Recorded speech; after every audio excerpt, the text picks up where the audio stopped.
line become like a catchphrase around like the studio whenever you're working? Yes. I can only imagine that. Oh, what's that? But both of mine I can't say. One would be for Beck, as the parrot in Beck. Have you guys seen Beck at all? The parrot sounds, yeah. The parrot can only say one word. And then Shin Chan, the first thing Miss Polly says. I like everything that's said in Shin Chan. Yeah, and that's what's funny. It's like the mildest of Miss Polly.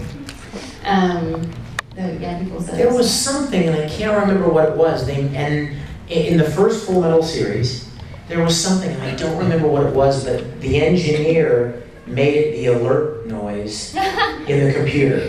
So whenever he would hit something that, you know, wasn't supposed to do or whatever, or a little task would be completed, you would hear this line. I can't remember what it was, but I have a ring. Actually, my little alert noise on my computer is Monica Real saying, "Oh fudge." She was doing a line and she messed up. She's like, "You know that I got oh fudge." So I just took the oh fudge and I made it my little alert noise on my computer. Like, oh fudge, oh fudge, oh fudge.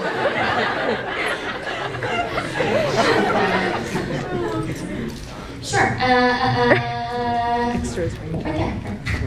When you're doing voice acting and you're trying to match somebody who's actually speaking Japanese, that must be pretty difficult to try and put an English phrase into some tone. You must have to change the way you would say it to try and match the mouth movement, especially when you're zoomed up on a character.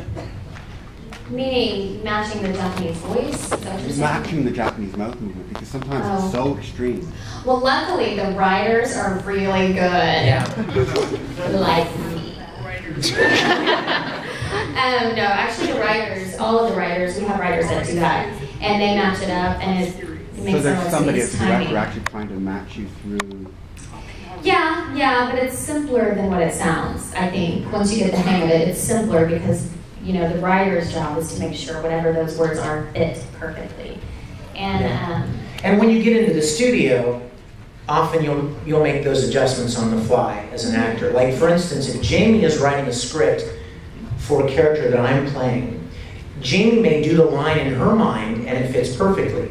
But when I get into the studio, perhaps I'm going to perform the line faster or slower, and suddenly we need to add a couple of words, or we need to tweak it just a little bit to make it fit. And then a lot of times, you know, if the character's mouth shape ends a certain way, like for instance, if you know the character's doing this and he ends on this big open mouth, and the line that was written was, "There's no way I'm doing that." You know, and there's this wow, you know, you might want to change it. You know, if you think I'm doing it, you know, or don't think I'm doing that, there's no way. You know what I mean? Or kind of just, I'm not doing that, yo. fat chance. But yeah, and the writers that we work with are really good. And between the writers and the director and the voice actor, we work really hard to make sure that we can. In fact, I don't know, I'm sure all of you guys watch subtitled anime as well, and I don't know if you know this, I'm sure you do. The original Japanese performances care far less about matching the mouth flaps than we do, because it's just not as important to them. It's not something that they really focus on. But in our culture, if the voice doesn't match the mouth, I mean, you're like, oh, this is garbage. It's really hard because we're used to that kind of, you know, synchronicity. So, so we have to work really hard, even more so. And you want to hear something even funnier that makes that even make less sense? The Japanese record their show before the animation is even done. They record as a group, and they record to what are basically storyboards. Yeah. So there'll just be a picture, and they'll do their line, and then it'll change. There'll be like a picture for each cut. But the characters, for the most part, don't even have the mouth flaps in yet. So how could, you know what I mean? So they have the Japanese performance, they have the original actor's performance. Why wouldn't the mouth flaps match? Lazy editing.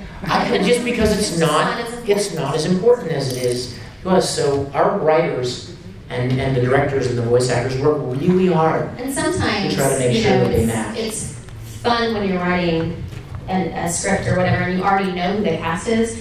So if I know Vic is a certain character in the show that I'm writing, I know what he sounds like, I know his acting, so I can write for him specifically. And it makes it so much easier, and maybe, you know, people put in jokes for actors because it's fun. Chuck humor.